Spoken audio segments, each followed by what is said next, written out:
Welcome back, everyone. I'm leaving Nasiriyah and driving like a local. Going against traffic and who knows.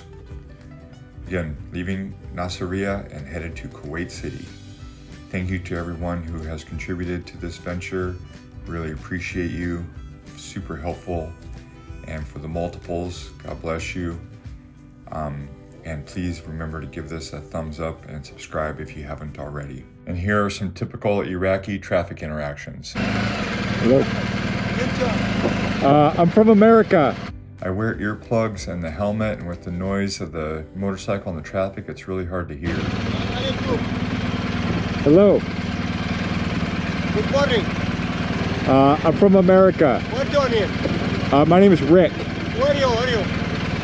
I'm sorry, I have a hard time hearing. Kennedy? I'm from America. Ricky? Yeah. Go. Then with the chaos of traffic and so on, it makes for difficult conversations and connections. Okay, so you see the fire truck? Look at this. This is an overturned tanker on the highway, and it smelled so bad of fuel there. It was really kind of scary. That guy was just out walking around. Felt very dangerous. Then this fuel stop turned out to be really fun. Check this out. Hello.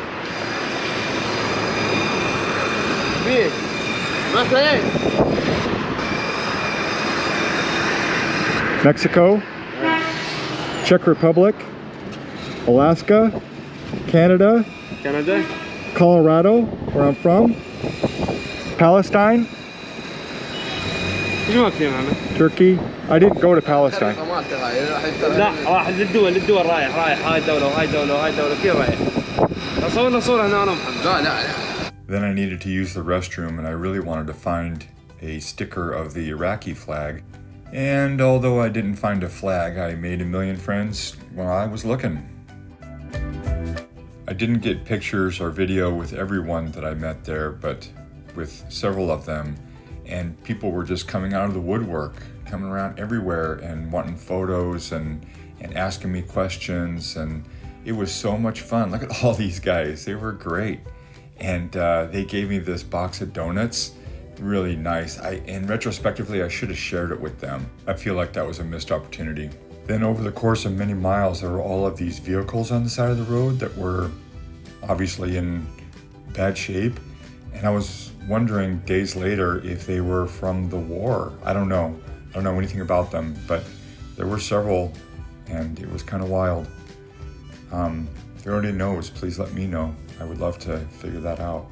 And then this guy was really cool. His wife wasn't too enthused, but he was fun. And then can you see the kids waving in the back?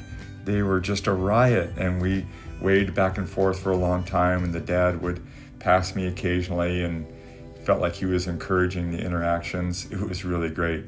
And then we connected at the checkpoint here. Thank you. Thank you. America. Yeah. So typical Iraq. I wanted to give those kids those donuts, but with all the chaos of the checkpoint and everything, I didn't do it. And then look at all these cars. Look at all the cars. It's amazing. I wonder what that's about. And then this was trash burning, and I held my breath for as long as I could riding through there. And then a bunch of power lines, like a whole bunch of power lines, really wild. And then so the getting over the border on the Iraq side was really complex. They wanted to scan all my stuff, and it took a long time, and it was very frustrating. The people in Iraq were amazing. The border was very difficult. Then this is on the Kuwaiti side of the border, and they x-ray your vehicle. My motorcycle just got x-rayed there, and there was a gentleman who spoke English who was extremely helpful in me getting through. Really appreciate him. They also wanted to scan all my luggage, and I was there for more than 5 hours. It was a long process, but I got through, and I was in Kuwait. It was pretty exciting. Frequently I have this realization of where I'm at and what I'm doing, and crossing into Kuwait, I just had this overwhelming sensation of, wow, I am in Kuwait. And it's really overwhelming at times. This is for my engineering homies. Isn't this incredible? Look at that crisscross of overpasses. So amazing. So as I'm getting into Kuwait City, obvious changes with all the trees. Look how wide the road is. It was a holiday, so not a lot of traffic, but look at this city. It is gorgeous.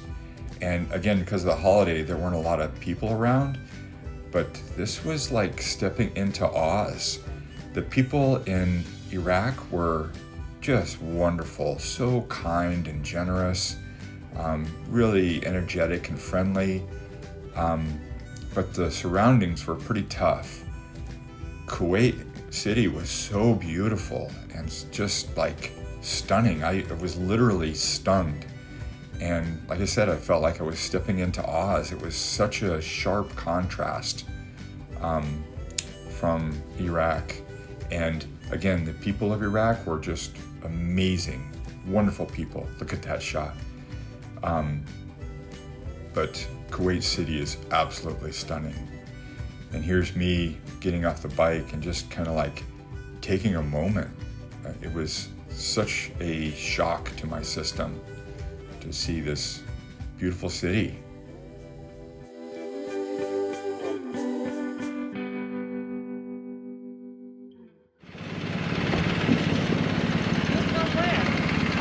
America. Yeah. Oh, very good. Where? And I obviously stand out and people want to connect with me frequently, and this woman is telling me about her travels in the United States, and it was a very sweet moment, and she was a very kind woman, and it was a lot of fun. So then I had a good night's sleep, and the next day the owner of the BMW shop, Jafar, invited me to his home for the holiday breakfast, and him and his family were incredible. They were so generous, so kind. They included me. They had a sweet dog. He was so sweet. I really felt like one of the family. They were just so overwhelmingly generous. It was really remarkable.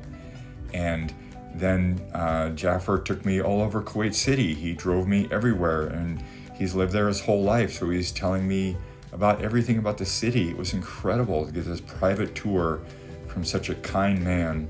And he took me to see this water clock that he said he had never seen working, but we got to see it work.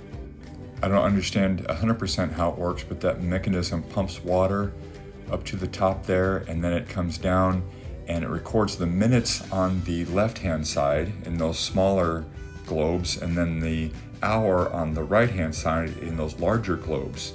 And it dumps here into that center, and it empties out. You see it emptying for the minutes and then filling in the hours. And it was 1 o'clock when we were there, and it was so much fun. How cool is that? And then Jafar really likes fish. I really like fish. He took me to the fish market and got this picture for me. So cool. This was his uncle's guest house at one time. He took me on the causeway, and so I could see the city, and it was so amazing. What a beautiful skyline and an incredible causeway with that suspension bridge partway through. And what a wonderful day. He was so great. And he had this helmet in his showroom, really fun. And he gave me this hat that was made from the headscarf, and he had it made into a ball cap, and I have that with me right now. Really cool. That was the end of that day.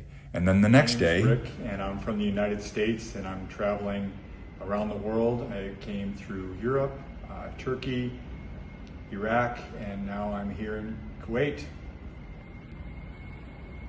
And your next destination, we hope? Next destination would be Saudi Arabia and Dubai, and then on to Africa. And on which bike you are riding? 2019 GSA. 1250. 1250, yep.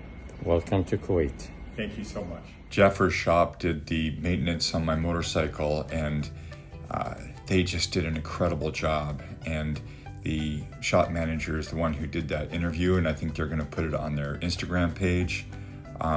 They treated me like royalty. I just can't express to you how well they took care of me. The bike was spotless.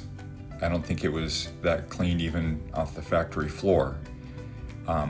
The maintenance was perfect. They inspected everything. They went above and beyond. They did extra with everything. And the manager took me partway to help lead me through there, even though I had the GPS, lead me through the city and get me back to my hotel. Again, an extra step that was above and beyond what was necessary. Being in Kuwait for this time, Kuwait City, was such an incredible experience. And the hospitality of this region is like nothing I have ever known, and I feel very convicted to carry that with me and to express that same level of hospitality when I return to the United States. I don't feel like I have ever treated a stranger as well as I have been treated in this region, and I am overwhelmed by their kindness and support. Thank you so much for following along with this and watching. If you have any questions or comments, please let me know. Thank you for those who have supported this journey. It really helps me out, helps me do things like laundry and meals and things like that. Please give me a thumbs up on this video and subscribe, and peace and love to you all.